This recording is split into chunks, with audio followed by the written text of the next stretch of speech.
बिस्मिल्लाहिर्रहमानिर्रहीम। अस्सलाम वालेकुम मेंबर्स व्यूअर्स, और सब खैर खैरियत से होंगे। आज की वीडियो में डिस्कस करते हैं जी, मार्केट की नेगेटिव क्लोजिंग आई है और दो सेशन में मार्केट ने थोड़ा सा करेक्ट किया अपने आप को। अब देखना ये है कि क्या इसमें किसी किस्म की पैनिक है या इट्स अ नॉर्मल करेक्शन।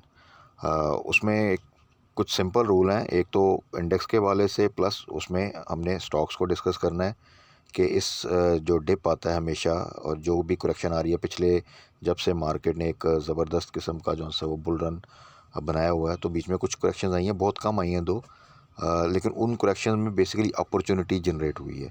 तो हमारा काम है कि उस अपॉर्चुनिटी को देखना, या खुदा न खास्ता कोई ऐसी सिचुएशन तो नहीं है कि हमें अभी वेट करना चाहिए या जो कुछ है वहाँ पे सेलिंग करके हमें जो सा है थोड़ा सा साइड पे रहना चाहिए। तो इम्पॉर्टेंट ये होता है। तो ऐसी सिचुएशन फ़िलहाल नहीं है। करेक्शन ड्यू थी, काफ़ी अरसे से ड्यू थी। मार्केट अपने एवर हाई पे जा रही थी और एक नए से नया हाई मार्केट ने बनाया है। तो उस लिहाज से अगर देखा जाए तो आगे आने वाले दिनों में, अब आपको पता है बजट बिल्कुल करीब है। बहुत सी चीज़ें जो सी हैं वो डिस्कस हो रही होती हैं बैक द स्टेज के, और ये तो हम सबको पता है कि बजट में जो सूरत हाल है इस वक्त, टैक्सेशन तो आनी है। अब उसमें कौन से सेक्टर पे कितना टैक्स लगेगा और कौन से सेक्टर बचेंगे, ये आगे आने वाले दिनों में मज़ीद चीज़ें क्लियर होंगी। तो हमेशा जब भी बजट होता है तो यहाँ तो प्री बजट एक रैली बनती है या प्री बजट एक प्रेशर आता है, और उसके बाद जब बजट की अनाउंसमेंट आती है तो जो फिर एक्चुअल सिचुएशन होती है उसके बाद एक पोस्ट बजट रैली बनती है या पोस्ट बजट प्रेशर आता है। तो ये दोनों सूरतों में ये थोड़ा सा क्रिटिकल सिचुएशन होती है बजट से एक डेढ़ हफ्ता पहले, और इसी तरह बजट से नेक्स्ट जो से कुछ दिन होते हैं। तो उसके अकॉर्डिंगली हमने बेसिकली प्लान करना होता है कि ताकि हम किसी किस्म के जो सा ना वो आप कह लें कि नेगेटिव सिनेरियो से बच सकें, और उसमें कोई अपॉर्चुनिटी मिलती है तो उसको हम जो सा वो ग्रैब कर सकें। तो ये चीज़ें थोड़ा क्विकली डिस्कस कर लेते हैं। आज की क्लोजिंग मार्केट की कौन से स्टॉक्स ने ज़्यादा कंट्रीब्यूट किया उसमें, और आगे हमने कौन से स्टॉक्स को टारगेट करना है, किन में हमने जो सा एंट्री ले सकते हैं, किन में अभी हमें वेट करना पड़ेगा। ये चीज़ें ज़रा क्विकली डिस्कस कर लेते हैं। तो सबसे पहले आ जाते हैं आज के KSE 100 इंडेक्स की तरफ, जिसने 681 की नेगेटिव क्लोजिंग दी। 74,836 के ऊपर जो सा इंडेक्स ने क्लोज़ किया है, और 1000 से ज़्यादा पॉइंट का जो सा ना इंडेक्स तकरीबन डिप ले चुका है पिछले दो सेशन में। आज भी अगर आप देखें तो जो हाई लगा था इंडेक्स का वो 75,667 का था, और उससे अगर अभी क्लोजिंग देखें तो वो भी तकरीबन आपकी जो सी है वो 800 पॉइंट से ज़्यादा की जो सी है वो बनती है। वॉल्यूम भी कंपैरेटिवली जो कि पीछे बहुत ज़बरदस्त लग रहे थे तो वो थोड़े से डाउन साइड पे हैं, और ऊपर से अगर आज आपके वॉल्यूम लीडर देखें तो उसमें सारे अगर देखें शुरू के आप 4 स्टॉक जो देखें तो वो बिल्कुल आपका कराची इलेक्ट्रिक है, वर्ल्ड कॉल है, दीवान फ़रूख मोटर है, DCL है, यानी छोटे स्टॉक्स हैं, मेजर स्टॉक नहीं है। क्योंकि जब भी मार्केट में कॉन्फिडेंस होता है, आपने देखा होगा कि एक टाइम पे OGDC PPL ये जो से ये भी आपको टॉप 5 में नज़र आए हैं। इसके अलावा बैंकिंग स्टॉक के जो से हैं वो स्टॉक्स नज़र आते हैं आपको, oil and gas, some time IT के, सम टाइम आपको सीमेंट सेक्टर के स्टॉक जो हैं वो नज़र आते हैं टॉप 5 वॉल्यूम लीडर्स में। तो वो एक मार्केट की स्ट्रेंथ उस वक्त होती है, पार्टिसिपेशन इन्वेस्टर्स की तरफ से होती है। और जब मार्केट में पार्टिसिपेंट या इन्वेस्टर्स थोड़ा सा आप कह लें कि बैक सीट पे आते हैं, थोड़ा सा आप कह लें कि कॉशियस अप्रोच में आते हैं, तो फिर आप देखेंगे कि छोटे स्टॉक्स में वॉल्यूम लीडर ज़्यादातर वही आपको नज़र आएंगे। बहरहाल anyways at the same time as such कोई पैनिक की ज़रूरत नहीं है। ये एक नॉर्मल सिनेरियो था, ये एक्सपेक्टेड था, क्योंकि मार्केट अपना नया से नया हाई बना रही थी। Eight the same time budget आने वाला था, उसके अकॉर्डिंगली अभी तक मार्केट में उस तरह का प्रेशर नहीं आया था, उस तरह की करेक्शन नहीं आई थी। तो ये डेफिनेटली एक्सपेक्टेड था और वही हुआ। उसमें डेफिनेटली कुछ स्टॉक्स की कंट्रीब्यूशन होती हैं। जिस तरह आप देखते हैं कि पिछले वीक में आपके बैंकिंग सेक्टर में एकदम जो सा ना वो जंप आया, उससे पहले सीमेंट में आया था, ऑयल एंड गैस में। तो आप देखते हैं कि इंडेक्स एकदम जो सा आपका KSE इंडेक्स उसने 800 पॉइंट प्लस की क्लोजिंग दे दी है।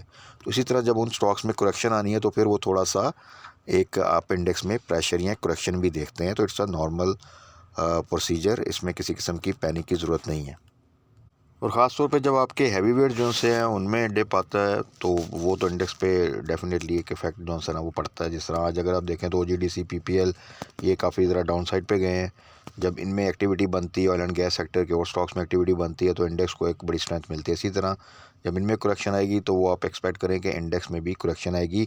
और किसी और तरफ से जिस तरह समटाइम बैंकिंग सेक्टर से सपोर्ट मिल जाती है, आपको सीमेंट सेक्टर से सपोर्ट मिल जाती है, तो आज उस तरह की सपोर्ट नहीं थी जिसकी वजह से इंडेक्स ने जो सा आज वो थोड़ी सी नेगेटिव क्लोजिंग दी है। बट अगेन जो सा है इंडेक्स आपका अभी भी देख लें तो वो एक काफ़ी हाई साइड पे है। अभी कोई सोच भी नहीं सकता था जब इंडेक्स 43 44,000 45,000 तक आता था और उसके बाद दोबारा से 39,000 उसके दरमियान घूमता रहता था। और जब फर्स्ट टाइम इंडेक्स ने 50,000 का बैरियर क्रॉस किया था तो एवरीबॉडी वाज एक्सपेक्टिंग कि अब यहाँ से करेक्शन आएगी और ये शायद दोबारा 40,000 पे चला जाएगा। उस वक्त भी ये डिस्कस किया था कि देखें सिर्फ थोड़ी सी स्टेबिलिटी चाहिए, अदरवाइज़ वैल्यूएशन वाइज हमारी मार्केट बहुत चीप हो चुकी थी।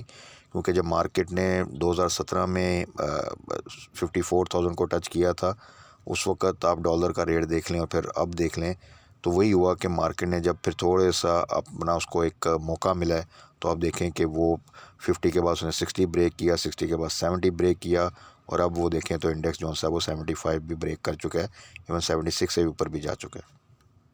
अब इसमें देखें इन लेवल्स के ऊपर और ख़ास तौर पे जब कोई स्टॉक है जिस तरह OGDC या PPL अगर हम उनको देखें तो जो अब जाके 130 से ऊपर OGDC को बाय करेगा वो डेफिनेटली उसका रिस्क फैक्टर जो सा है वो बढ़ जाएगा और उसकी प्रोबेबिलिटी जो प्रॉफिट की है फर्दर उसमें बहुत से फैक्टर्स आ जाएंगे। क्या मार्केट दोबारा अभी फर्दर एक अपना बुलिश ट्रेंड कब तक जारी रखेगी या इनमें कोई न्यूज़ जो सी आपको पता है वो इन्वेस्टमेंट की आ रही है गल्फ़ कंट्रीज़ की तरफ से, तो वहाँ पे वो न्यूज़ कितनी मैच्योर होगी तो देन मूवमेंट बनेगी। अदरवाइज़ यहाँ से उनमें फ़ौरन जो है ना वो करेक्शन आ जाती है। सेम विद आपका PPL है, उसको अगर आप 120 से ऊपर बाय कर रहे हैं तो रिस्क फैक्टर ज़्यादा है।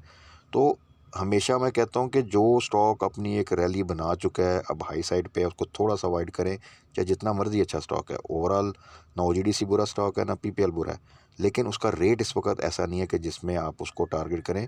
इनके रेट्स अक्सर तो वो थे खैर जब 90 से नीचे OGDC होता था, 80 से नीचे जो है 70 के पास और PPL होता, चले वो ना भी सही तो OGDC अभी रिसेंटली आपको याद होगा हम इसको स्विंग ट्रेड के लिए लेते थे कि जब ये 115 से नीचे आए या एटलीस्ट 120 से नीचे आए टारगेट करें, 130 के पास आए तो उसमें से आपने प्रॉफिट टेकिंग करनी है।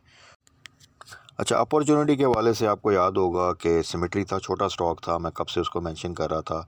तो जिन दोस्तों ने लिया अभी रिसेंट मैंने वीडियो में मेंशन किया था वो तकरीबन मोर देन 50% तो हर बंदा ही उसमें से जो है ना वो ले चुका होगा। जिसने भी 4 पे इवन बाय किया था, 3.9 पे बाय किया था, 3.67 पे, और जिन्होंने स्मार्टली प्ले किया था, बिल्कुल लो साइड पे एवरेज किया था, बाय किया था और राइट टाइम पे उसमें से प्रॉफिट टेकिंग की, वो मेरा ख्याल है माशाल्लाह 80% या 75% से ज़्यादा का प्रॉफिट उन्होंने जो है ना वो गेन किया विद इन 10 डेज़। थोड़ा सा होल्ड करना पड़ा और यही पेशेंस का जो है ना आपको रिवॉर्ड मिलता है PSX में। तो इसी तरह ही अभी भी आप उन स्टॉक्स को टारगेट करें जिनमें अभी भी पोटेंशियल है और आने वाले दिनों में, हफ्तों में या चंद महीनों में वो एक ज़बरदस्त रैली बनाएंगे। उसमें मिचेल्स है, उसको जिन रेट्स पर अभी है उनको आप टारगेट कर सकते हैं। IDYM है, इंडस डाइंग, उसको टारगेट करें। इसी तरह आपका जो सा अगर IT में देखें तो वही सिस्टम देख लें, कुछ अर्सा पहले 380 से नीचे था, अब वो मार्केट नेगेटिव भी होती है तो वो इस वक्त जो सा अगर आप देखें तो उसकी प्राइस जो सी है वो 420 से जो सा है वो ऊपर है। तो यही चीज़ होती है कि अगर आप राइट टाइम पे एंट्री ले लें तो फिर आप सेफ़ रहते हैं। AVN अब देखें थोड़ा सा नीचे है, इसको आप टारगेट कर सकते हैं। नेट सोल अगर 115 या 117 से भी इवन नीचे आता है तो वहाँ पे आप थोड़ा सा उसको टारगेट कर सकते हैं क्योंकि वो अल्टीमेटली आपको 150 की प्राइस इंशाल्लाह ताला दे देगा। सिमेट्री अब जिन लेवल पर है यहाँ पे देखें वो दो के उसमें पोटेंशियल है आगे फर्दर ग्रो करने का, लेकिन मैं अब उसको उस तरह रिकमेंड नहीं करूँगा क्योंकि मेरा टारगेट ये होता है कि जब स्टॉक जो है वो अपनी बिल्कुल बॉटम आउट प्राइस के पास है या काफ़ी लो साइड पे तो वहाँ टारगेट करें ताकि maximum profit with minimum risk जो है ना वो आप गेन कर सकें। तो इसी स्ट्रेटजी के साथ हम इंशाल्लाह ताला आगे भी चलते रहेंगे। अभी आने वाले सेशन के लिए थोड़ा सा केयरफुल इसलिए रहना है क्योंकि बजट है, बहुत सी न्यूज़ आएंगी, पॉलिटिकल साइड पे भी कुछ ना कुछ हल्की फुल्की जो आप देखते हैं स्टेटमेंट्स आती हैं, वो इतना इम्पैक्ट तो नहीं करती, लेकिन जब आपके बजट साथ रिलेट करेगा उससे रिलेटेड न्यूज़ आएंगी, टैक्सेशन आएंगी, उसके अगेंस्ट कोई अगर चीज़ें फिर जो सा अगर आप देखें कोई प्रोटेस्ट या कोई इस तरह की चीज़ें आती हैं या इंडस्ट्री की तरफ से कोई बयानात आते हैं, तो वो डेफ़िनेटली एक इम्पैक्ट अपना जो सा वो मार्केट पे डालते हैं। तो उस सिनेरियो में रादर कि हम बाय करके उस वक़्त वेट करें कि कुछ अच्छी न्यूज़ है और रिकवरी है, तो बेहतर है कि आप उस वक़्त आपके पास कैश इन हैंड हो, आपने एक प्रॉफ़िट टेकिंग की हो, तो आप उस कैश को यूज़ करें अपॉर्चुनिटीज़ को ग्रैब करने के लिए, ताकि जैसे रिकवरी है आप इमीडिएटली फिर उसमें से प्रॉफ़िट गेन कर लें। तो ये चीज़ें हम साथ-साथ डिस्कस करते रहेंगे, तब तक अपना ख़्याल रखिएगा, दुआ में याद रखिएगा। Stay blessed. अल्लाह हाफ़िज़।